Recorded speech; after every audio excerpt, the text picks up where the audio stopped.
Oi, gente, boa noite. Começando a primeira live com os personagens que estiveram na primeira edição do livro Mielo, Histórias de Vidas. Eu vou convidar a Karen, que é a mãe do Enzo, né? Que abre o livro das primeiras histórias. Ela já vai chegar aqui, só um minutinho.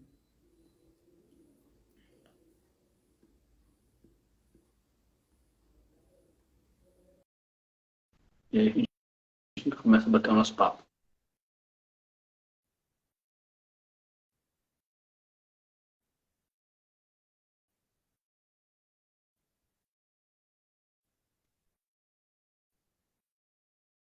Oi, gente, quem tá chegando?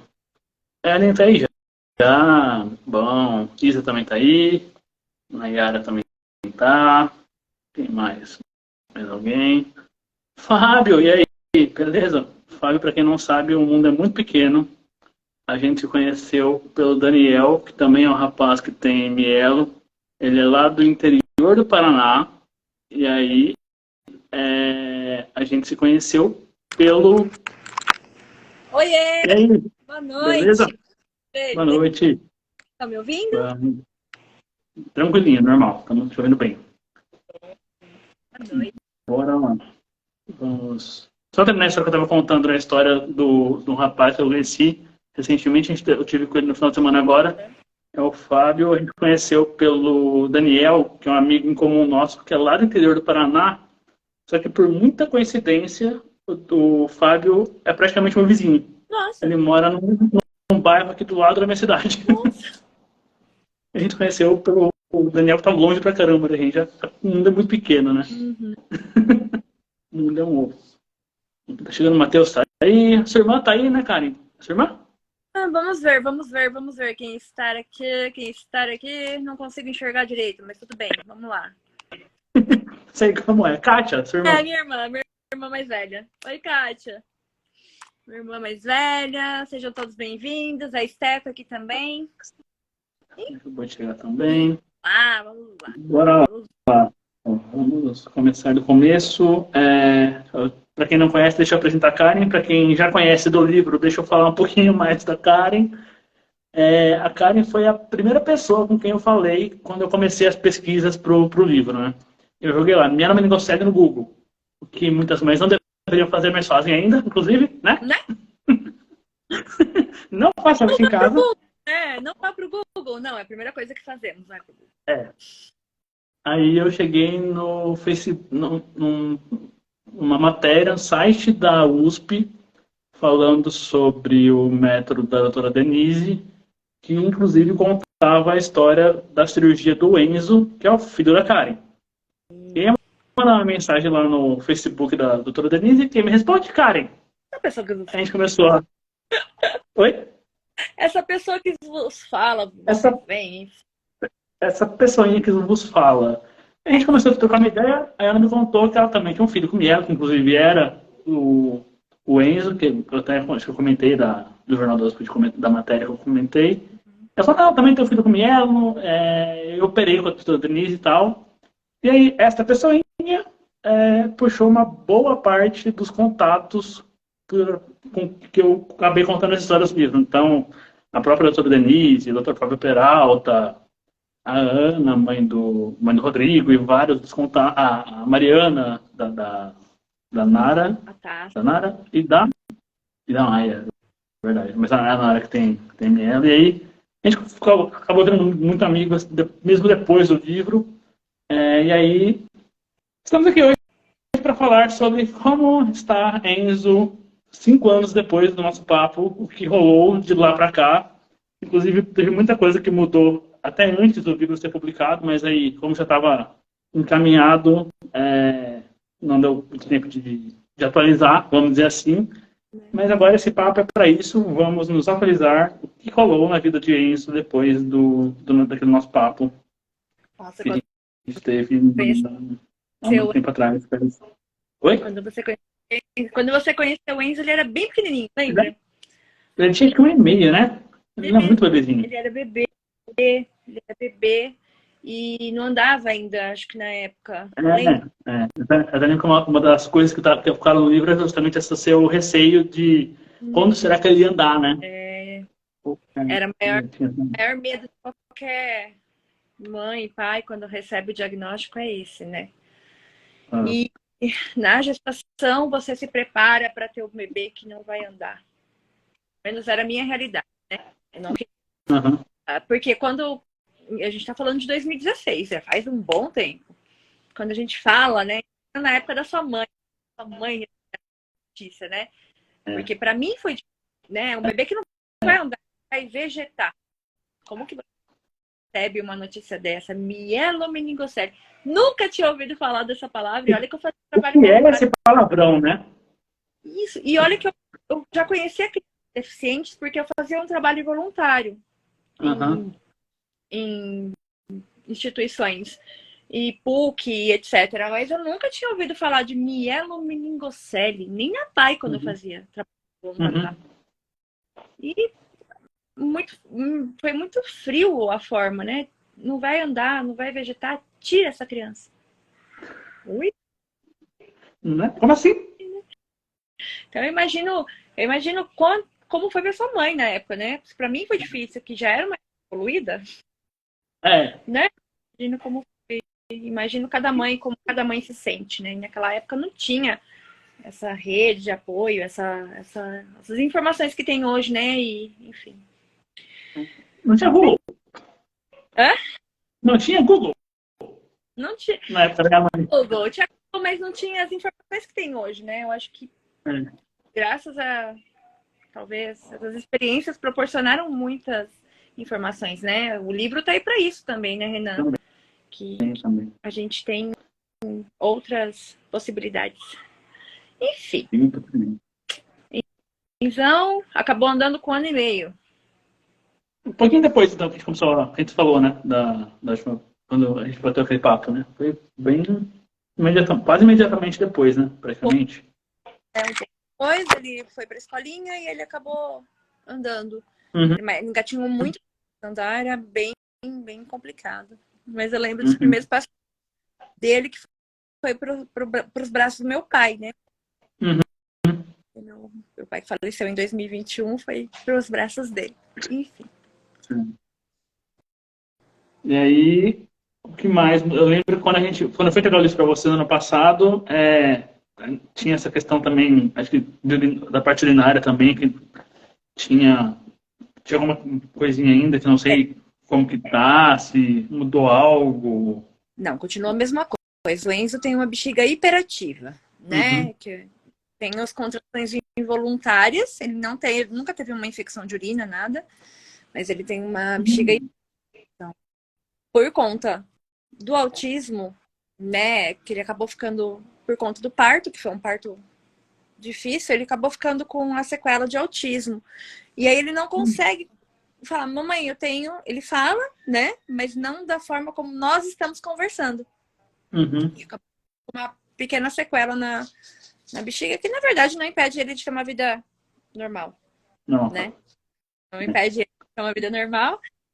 Faltam o último exame que falta é a ultrassonografia agora da bexiga, para entrar com a medicação para fazer o teste de 6 meses para ver se segura essa contração, que é o que ele precisa por desfrago, né? Entendi. O famoso Retemix? Oi? Isso, esse mesmo. Retemix? O famoso? Esse mesmo. O famoso, que desde a minha época que eu falo desse Retemix.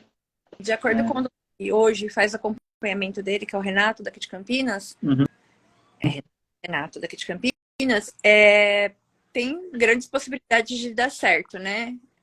Que bom. Vai depender, assim, é bem provável que dê certo, mas vai depender do organismo dele a resposta desse medicamento. Cada organismo reage de um jeito, cada caso é um caso, aquela velha história que a gente já vem falando há muito tempo, né? A bexiga hiperativa é muito provável que funcione, mas, né? Só vamos saber testando. Tem um pequeno agravante aí, que é o autismo, né? O autismo possibilita muitas coisas, principalmente a comunicação. Então, eu não me comunico, eu não consigo, muitas vezes, pedir de forma mais mais clara aquilo que eu quero, no caso É, dele, né? Então, às é. vezes o grito é um chamar atenção, é a forma dele pedir alguma coisa, por mais que ele tenha lá todo o estímulo necessário, mas acaba tendo esse pequeno agravante, mas que tudo bem, a gente vai levando, que não é fácil. Um passo de cada vez, né? Vamos devagarzinho. Ele já fez, ele já ainda faz, né, muitas terapias. Eu já lembro Mas, quando a gente se viu, uma questão era a da comunicação, que ele ainda não tinha desenvolvido muita coisa. Parece, pelo que eu estou acompanhando, você posta, ele já sim, está dando hoje alguns ele passos. Né? chama, mamãe, tio, eu quero, eu não vou, não quero. O não quero é o principal, né? É o principal. Mas ele tem um jeitinho meio debochado também, mas Faz parte. faz parte. Mas tem bem, graças a Deus, assim, é de segunda a sexta as terapias. Na escola ele Uhum. tá aprendendo a ler já. E ele desenvolveu, ele é bem autodidata, ele acabou fazendo conta, ele faz conta de cabeça. Nossa, Não sei, verdade. que legal. Mas não é um mais um, é tipo 1053 mais 353. Ele sabe quanto que dá. Assim, de Caramba. cabeça. E a gente está aqui pensando ainda, né? E a gente, eu não sei a soma disso, mas enfim. É bem inteligente. Bem Que bom. inteligente. Que bom. Tem muitas mães têm essa, pelo que vem falar comigo, tem essa preocupação. Já é como que há a questão da inteligência, do QI, vamos dizer assim. E eu falo, meu, tem muito, inclusive quando eu fui falar com a doutora Denise, ela falou, normalmente, do que eu conheço dos casos de mielo, a maioria até tem uma inteligência acima da média. Sim. Que não é. Como você ouve aquela história, já não vai andar, vai vegetar, você acha que a criança não vai desenvolver o cognitivo de inteligência mesmo. E não é assim. Não, não é. Não. Assim, tem alguns casos que acaba afetando a parte cognitiva de inteligência, de desenvolvimento e tal, mas acho que o grosso, a maioria, realmente ter essa inteligência um pouquinho mais, um pontinho a mais do que a média. O maior o fator agravante do doença é a comunicação. A conversa. Uhum, Não a comunicação não verbal, mas a conversa, o diálogo. Você não consegue manter um diálogo com ele. Infelizmente. Ele uhum, tem a comunicação verbal, né? Mas não desenvolve o diálogo. Entendeu? uhum, Ele tem as coisas que ele quer. Ele entende a matéria, mas ele não devolve para você como eu estou. O que você comeu hoje? Eu vou responder, por exemplo, uma banana. Ele não vai te falar isso. uhum, Aí demora um pouquinho, depois ele te responde. Entendeu? Então a uhum. resposta dele para a comunicação ao redor é mais difícil do que a concentração na atividade que ele está fazendo. Então ele concentra, Entendi. acabou. Só que ao mesmo tempo ele presta atenção em tudo que está acontecendo ao redor. Ah, Ele só não consegue. ah, Ele tem dificuldade nada evolutiva. Sempre foi assim. entendi, entendi. E essa questão do autismo, vamos um pouquinho para o autismo agora. Quando que você começou a notar que ele começou a apresentar esses prováveis sinais de autismo? A partir Você lembra? de um ano. Lembra quando a gente se conheceu? Eu falei, ele tem algumas características. Acho que na época eu até tinha comentado com você. Ele já Uhum, apresentou, quando deu um ano de idade, mais ou menos, acho que foi.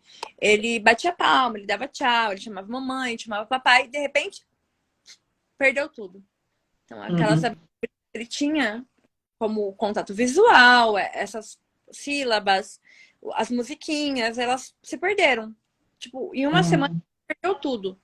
E foi aí que começou. Eu olhava aquilo e, como eu te falei, eu fazia trabalho voluntário com autistas. uhum, Tem um instituto chamado e uma ONG que chama Medicão, que eu fiz parte, né? Que eram terapias assistidas por animais. Então, a gente ia nesses espaços com os cachorros. Tanto que eu tenho dois uhum. foram cães terapeutas, o Todd e a Mel. Ah, eles E são. eles foram. Hoje Eles não foram, na faço. verdade. Então, e na época tinha uma Golden chamada Belinha. E eu conheci uma autista através dessa Golden, né? Então foi uma coisa que me marcou muito. Que para entrar no mundo daquela autista, a Belinha baixou, eu abaixei com ela, e aí conseguiu chamar a atenção dessa criança, porque aquela criança não fazia contato visual, né? Então a criança Uhum. chama Eu nunca vou esquecer desse episódio. E aí eu lembro que chegamos, eu e a Belinha chegamos, abaixamos, deitamos ali, que ela tava em steam, né, balançando e olhando para baixo. Então a gente foi no campo visual dela e ela pegou e me abraçou. Então não tem como esquecer. E foi aí que Legal.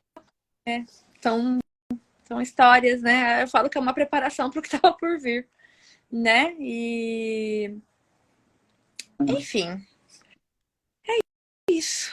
Tem alguém falando alguma coisa? Quando A o Karen Renan... falando que... esse é meu pai. Falando que ele já falava, que eu comecei a falar cedo. Tava até conversando esses dias com... Acho que minha mãe estava conversando com alguém. Tipo, eu falava... Eu com, sei lá, 10 meses já cantava a música do latino. Então, eu entro as coisas do chamar mamãe, papai. Tem o vídeo dele engatinhando, chamando mamãe, papai, au, au. Mas, é aquilo que eu te falo, quando deu 1 ano, se perdeu. E aí, ele começou a fazer fono com 1 ano e 4 meses. Ele não comia comida sólida. Era tudo pastoso. Ele engasgava. Então, e assim, foram vários fatores. E, enfim, acabou ficando. Não tem nada que comprove o autismo, infelizmente. Os exames dele genéticos não tem nada que aponte nenhum fator voltado para TDAH, TEA, déficit de atenção, enfim. É isso, era para ser, não tinha o que fazer, era para ser. É pra ser aquela coisa. Quando é pra ser, e aceita que segue. E ficar tentando remoer porque não vai levar você vai... a nenhum, né? E não vai fazer diferença. Porque você tem aquela situação, você tem que seguir com ela, não tem como. Mas uma coisa que eu estava pensando aqui... Pode falar. Eu confesso que foi difícil a aceitação. Porque foi um processo de... Mal tinha acostumado com a ideia da Mielo. Quando bateu o martelo que estava tudo bem com a Mielo, veio esse diagnóstico. E esse me tirou o chão. Porque foi a fase mais difícil da minha vida. E aí demorou um tempo até... Deixei de cuidar, mas até aceitar o fato de que aquela criança era diferente das outras, assim, em relação ao autismo, foi difícil. E você sabe, né? Essa parte, né? De continuar conversando depois da entrevista. E você viu, né? Foi bem difícil. Foi um processo bem complicado, né? Bem até sofrido, vamos dizer assim. Porque já tinha o baque da Mielo, aí depois esse outro baque que a Mielo já estava meio que superada. Porque a partir do momento que você opera, você tem alguma sequela, mas você dá para manejar mais tranquilo, vamos dizer assim. Só que aí vem esse outro baque do autismo e é complicado. É complicado. Mas tem uma coisa legal que acho que talvez seja legal a gente abordar aqui, são a questão das terapias, como que ajudou ele, o que você observou que ajudou ele nesse processo de desenvolvimento desde a época que o problema, vamos dizer assim, era só, entre aspas, a Mielo. Porque lembra que ele fazia musicoterapia também, que eu via daqui, achava super legal. Também, quando a gente conversou, você falou que ele tinha terapia praticamente todo dia, ainda tem, né, terapia todo dia. Então, acho que é legal a gente abordar essa questão de como as terapias fora, assim, tem a parte médica, mas as terapias auxiliares, vamos dizer assim, como que elas ajudaram nesse desenrolar do Enzo.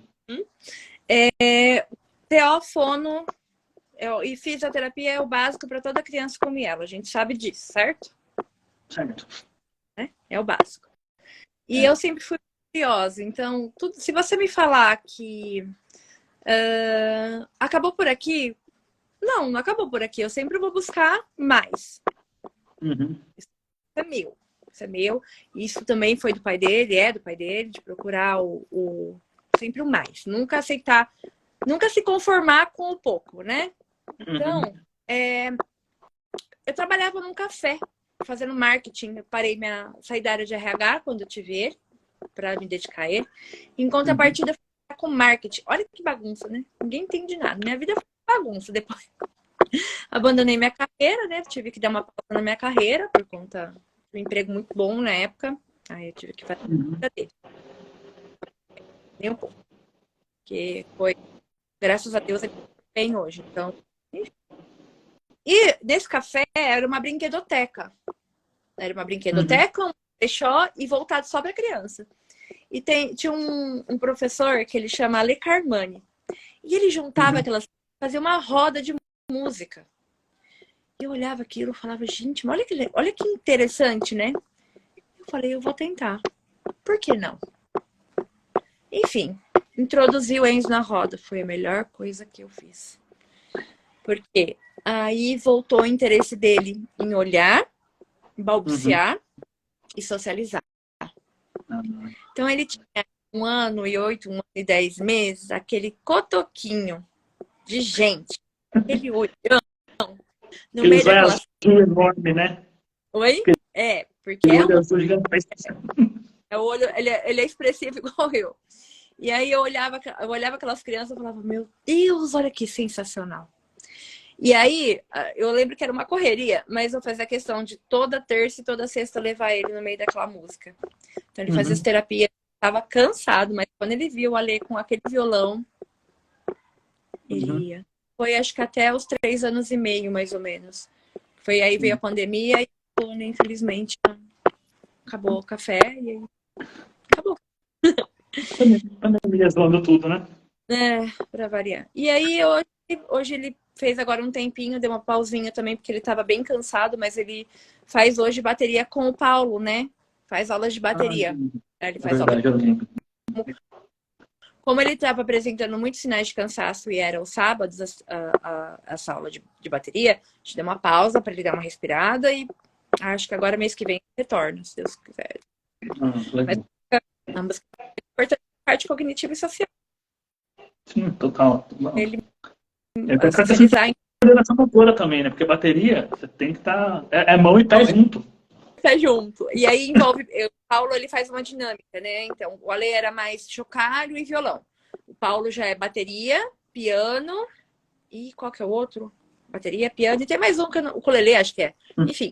E vai misturando ali as músicas e ele vai se interessando. Ultimamente, ele estava mais interessado no piano do que na bateria. E cantando, né? O Paulo... como é que o Paulo falou? Que ele é afinado. Que da hora. Que legal. Essa é a particularidade da musicoterapia. Outra terapia que foi muito interessante, a forma como ela chegou na nossa vida, foi a ecoterapia. É verdade. Acho que eu já te contei. Já, eu ia perguntar disso também. Ele faz tempo já, né? Faz desde 2 anos e meio, acho, mais ou menos. Final de 2019 ele começou. Então, faz bastante tempo. E foi também esse lugar, esse café chamava Gato Mia, Campinas. Então, assim, ele foi um lugar que abriu tantas portas para mim, tanto de conhecer pessoas, quanto de buscar evoluções pro Enzo. E eu lembro que eu estava conversando com a Ju. A Ju tá aqui, acho, na live. A Ju, que era uma amiga, uma amiga, né? E ela era vendedora na Brechó, que eu te falei. Eu tava conversando com ela que a bexiga tinha dado a hiperatividade, precisava achar algo que fortalecesse. E na época era estímulo era estímulos através daquela eletroestimulação. Sei. Né? Você já ouviu falar? Acho que muitos mielos já devem passar por essa. E não é um estímulo agradável, porque, né? Não sei. É choque, né? Não é choque. Ele ia ser na parte traseira da criança. Imagina um bebezinho tomando choque. Eu falei, não, jamais. E comentando com ela, tinha uma fisioterapeuta no lugar. E ela era uma fisiopélvica, enfim. E ela atendia na Unicamp. Ela falou assim pra mim, mãe, eu vou me intrometer na sua conversa, porque eu tô ouvindo, eu trabalho na Unicamp, só que eu trabalho na área de geriatria. Eu sou fisioterapeuta, trabalho na área de geriatria e trabalho com os idosos, com a incontinência urinária, tal. E um estímulo que a gente usa é a ecoterapia. Eu falei, o quê? Como assim, né? O movimento do cavalo, o galope, vai mandar não sei quantas contrações para a área pélvica que vai fortalecer a bexiga. Eu falei, você tá brincando comigo? Ela, não, mãe, tô falando sério. Vai a Karen ler, buscar, procurar. E encontrei a Marcel em Valinhos, que também tem a Adriana Magrini, que ela é fisioterapeuta, que acompanha o Enzo desde então. E realmente o cavalo, além da socialização, ajuda na... Tipo, eu não lembro quantas contrações que manda por minuto para essa região. Mas é mais é alguma coisa assim. E aí acaba fortalecendo a parte pélvica urinária. Então, o Enzo nunca teve nunca teve uma infecção de urina. Nunca. Que ótimo. Nunca teve uma infecção de urina. E Que ótimo. urina, urocultura, nunca teve exame, nunca teve infecção. Que bom. O que é raro. É uma descoberta para mim. Eu não tinha a menor ideia dessa questão urinária. Para mim, a ecoterapia era por conta do autismo.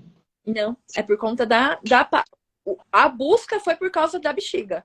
Nunca foi por causa do autismo, foi por causa da bexiga. Né? Então, olha lá, tem a Júlia falando. Eu sempre via essa coisa de autismo, pessoas com autismo procurando ecoterapia, essas terapias, para mim que o motivo do Enzo era esse, não a questão da bexiga, mas muito interessante saber disso. Pela bexiga. E aí, consequentemente, ajuda na parte do autismo, na socialização, porque aí, para você ter uma ideia, em cima do cavalo, ele vai conversando com a fisioterapeuta, mas conversando sobre a galinha que está comendo minhoca, entende? Sobre o cavalo, que o cavalo come, não sei o quê. Ali ele consegue manter um diálogo dentro da... É muito engraçado, porque em cima do cavalo ele consegue manter esse diálogo, essa resposta quando ela pergunta alguma coisa para ele. Entendeu? Curioso. É muito curioso, né? O cavalo, ele é eu acho que ele é um dos maiores terapeutas, né? Assim, meio instrumento de terapia, na minha opinião, tá? Não sou especialista em nada, mas eu, como mãe, eu vejo a alegria e a satisfação dele de estar em cima do cavalo. E engraçado que ele caiu do cavalo, né? Esses tempos atrás, acho que faz uns 2 meses. Que ele foi subir no cavalo, o cavalo jogou. Enfim, jogou ele a terapeuta pro chão. E depois disso ele perdeu medo de médico. Qual a relação, né? Não, porque a gente foi parar no hospital. E lá ele teve que fazer raio-x, fazer as coisas. Fez raio-x, fez exame de sangue, fez tudo. Tanto que o último urodinâmico e a última ressonância foi assim, perto de tudo que a gente já passou, foi bem tranquilo, ele não chorou quase. A urodinâmica é o grande medo das mães, né? É um exame desconfortável, é ruim de fazer. Acho que tem tanto para quem está sendo examinado, quanto para quem está vendo, né? Sim. Dá uma aguinha. A bagulho é meio louco, dá uma... Mas, assim, tem um especialista, esse Dr. Renato que eu te falei, que é ele mesmo quem faz aqui em Campinas. Ele é de um profissionalismo sem igual. Nunca vi, assim, em todos esses anos que o Enzo já está fazendo neurodinâmico, um profissional maravilhoso. Vale a pena. E ele não tem ano ainda, né? Então, é bem interessante. Você ia falar, a Júlia aí também está falando que o filho dela também melhorou bastante com a questão da ecoterapia, do equilíbrio da parte da bexiga. Pro equilíbrio também é uma boa, né? Porque quem tem miela, a questão do equilíbrio realmente é bem, bem chatinha de sustentar o próprio corpo. Sim. E essa parte do equilíbrio tinha a ver muito com a bexiga também. Então, o ortopedia, o neuro, né? São muito... os escapes do Enzo afetam a coordenação motora. Nossa. Muito... É péssima. Então,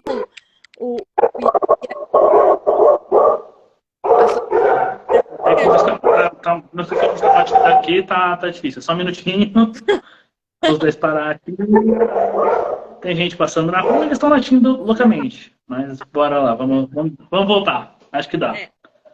Falando de equilíbrio, falando de bexiga, tem aqui, na minha experiência com o Enzo. Então, tô falando do meu filho, tá? Não sei se eu vou falar besteira. Enfim, minha experiência. Os médicos associavam a falta de coordenação motora central do Enzo com a perda da urina. Não tem equilíbrio, não consegue controlar a bexiga. Então, na época, a fisio dele era a doutora Camila. Eu levei ele para fazer uma avaliação. Ele já tinha, como ele já estava andando, ela deu alta para ele. E aí veio essa questão da bexiga. Então, aí introduziu a eco e, em contrapartida, passou com ela para ela fazer uma avaliação. Ela falou, Karen, para mim não tem mais o que eu fazer dentro da fisioterapia. Eu vou te indicar psicomotricidade.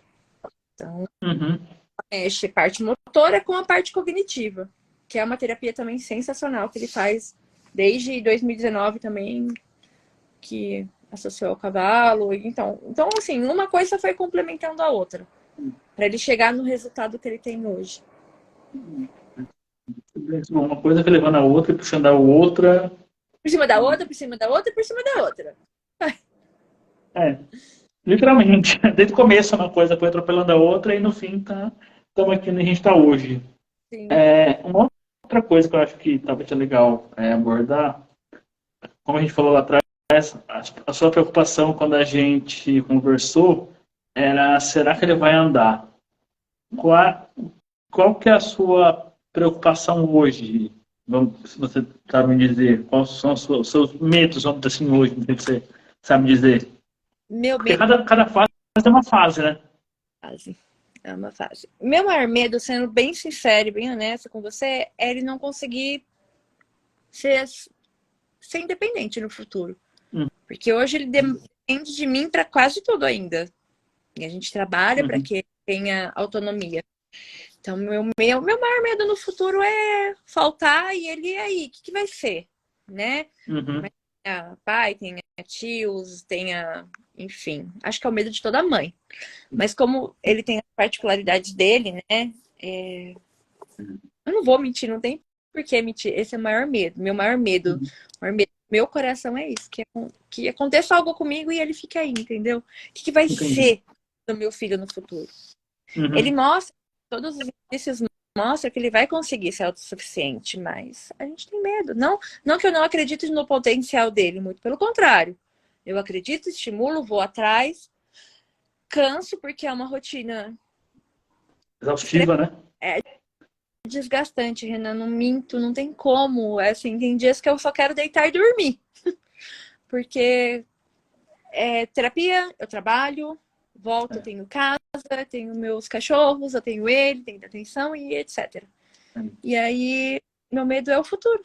Não tem como não ter medo. A preocupação de toda mãe, né? Sim.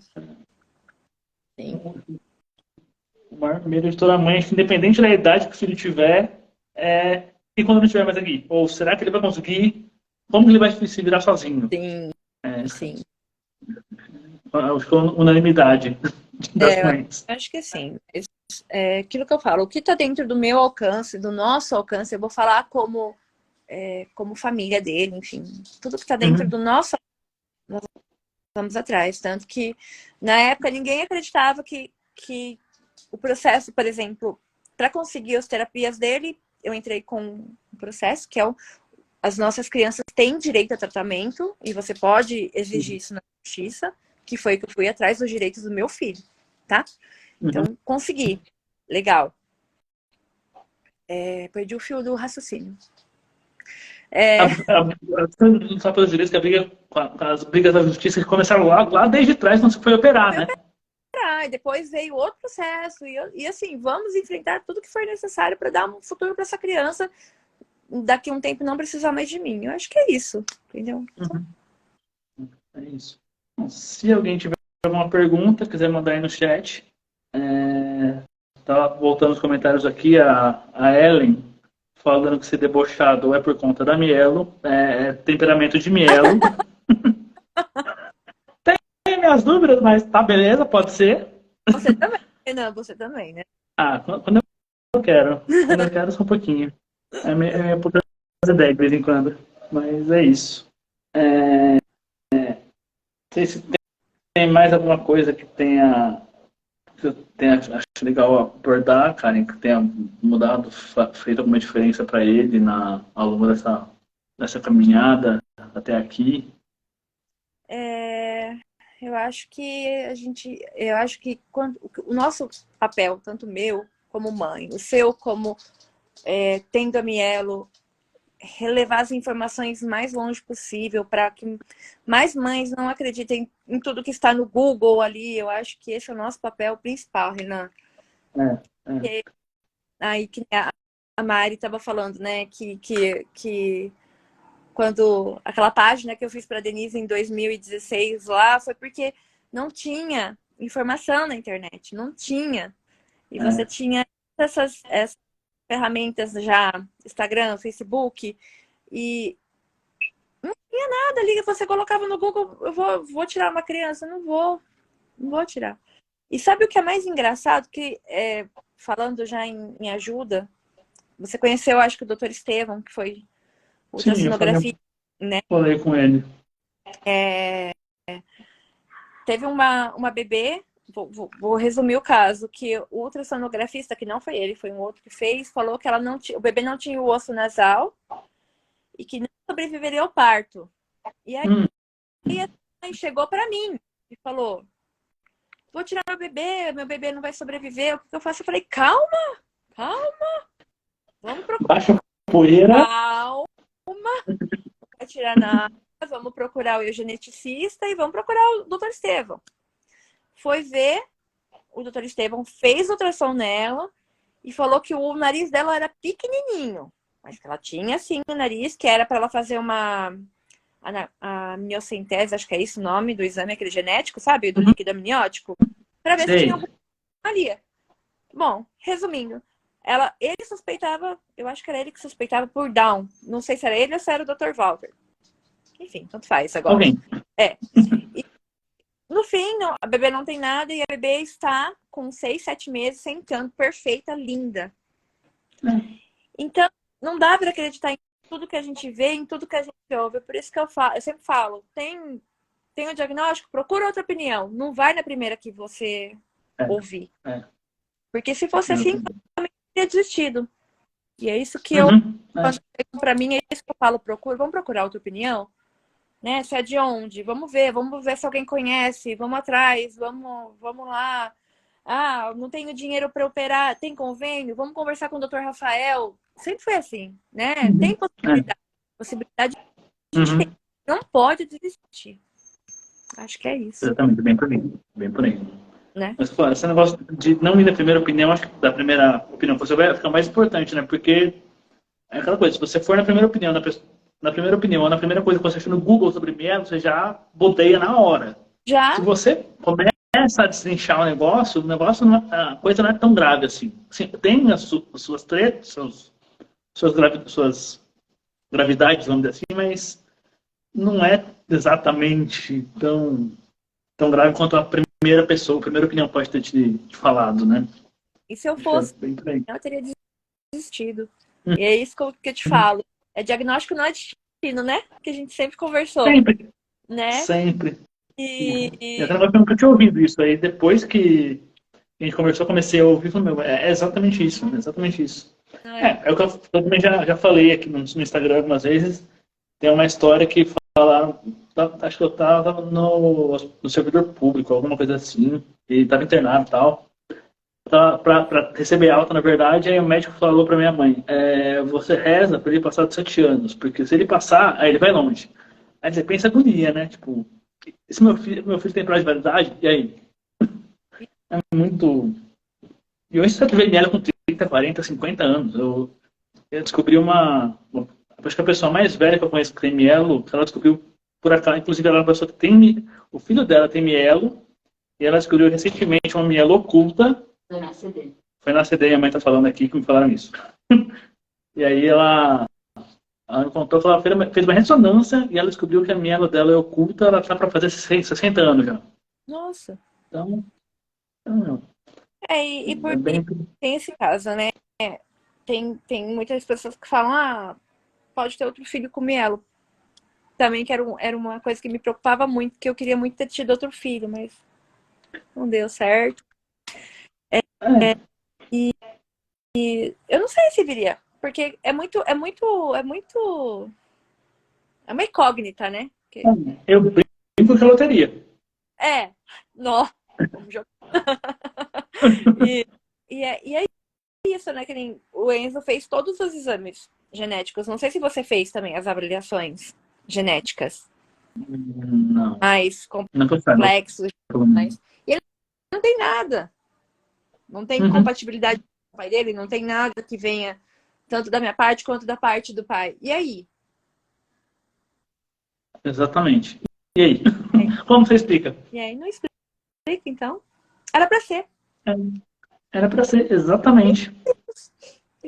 Não tem muito pra onde correr. Exatamente, era Para ser, cá estamos nós. Firmes e fortes.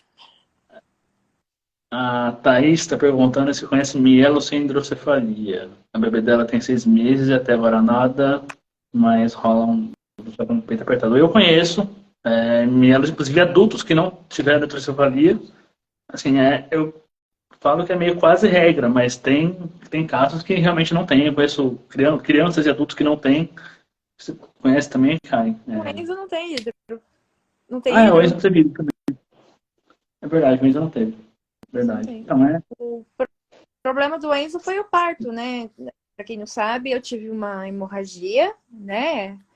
Interna. A minha placenta descolou e ele nasceu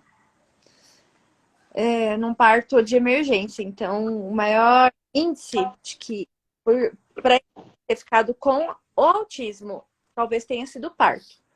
É a principal causa que eu ouvi. Porque eu buscava muito esse porquê. Eu queria saber o porquê dele ter ficado assim, né? Porque eu precisava saber. Até que teve o dia que eu aceitei. Não, era pra ser e acabou. Entendeu? Uhum. Né? É verdade. Enfim. Tem um comentário aqui, a Ana daqui do Rodrigo, falando que ela brinca da regra de 3. Procura 3 opiniões sempre. Tá certo. Sempre bom. Sempre bom. Sibeli, você quando era criança conhecia outros casos de mielo fora da CD? Não. Eu, pelo menos, não. Como eu falei, eu comecei a entrar no mundo da mielo por conta do livro.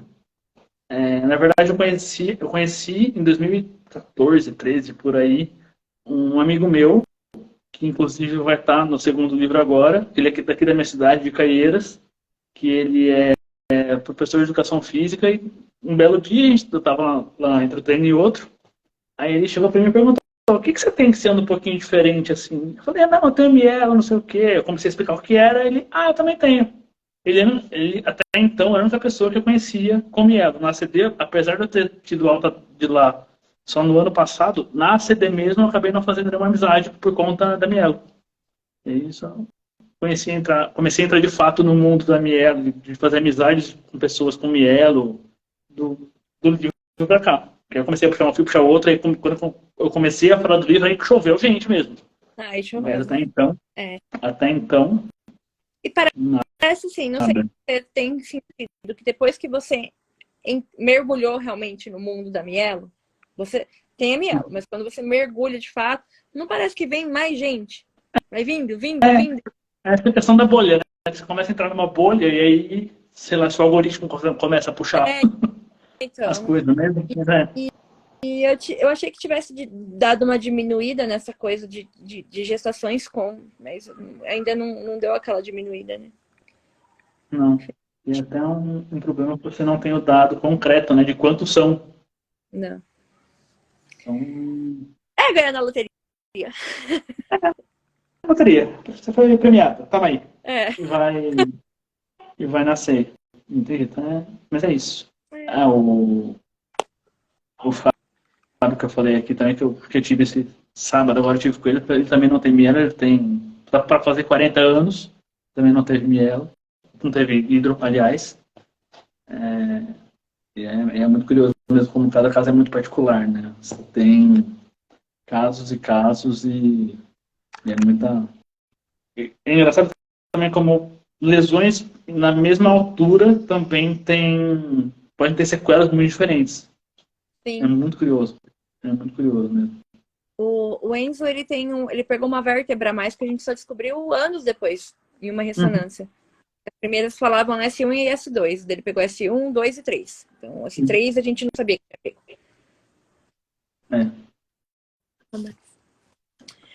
É isso. É isso. Bom, se alguém tiver mais alguma pergunta, pode mandar aí. Mas estamos para encerrar já. A live vai ficar gravada.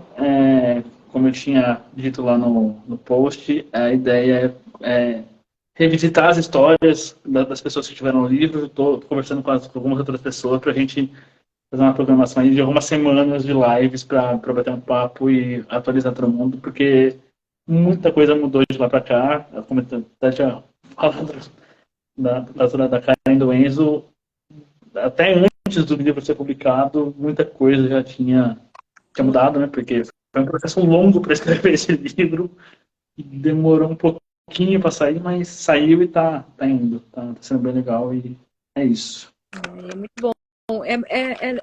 Acho que o papel que você tem de enviar essas histórias aí, Brasil, espero que no futuro bem próximo, mundo afora, ajude muitas pessoas. Porque é essa, né? É isso. Mas a live vai ficar salva assim, Renata. Quem quiser ver depois também, só vai estar no nosso feed, só olhar. Bom, acho que é isso, gente. Obrigadão, Karen, pela ajuda de sempre. Desde lá em 2018, lá no começo, antes, no outro mundo antes da pandemia, que parece que faz uma eternidade, né? É, parece. Mas é isso, gente. Pode falar. quem precisar de mim também, precisar de qualquer coisa, qualquer ajuda no que eu puder, estamos aí. Seja tanto na Mielo quanto no autismo, para conversar, que, né? Sim. Estamos aí também. E para mim foi uma satisfação imensa ajudar você, né? Em tudo que você já batalhou, enfim. Parabéns pela dedicação, parabéns por ser esse ser incrível que você é. E eu agradeço pela sua amizade. Parabéns pela sua mãe, pelo ser humano maravilhoso que ela criou. Obrigado.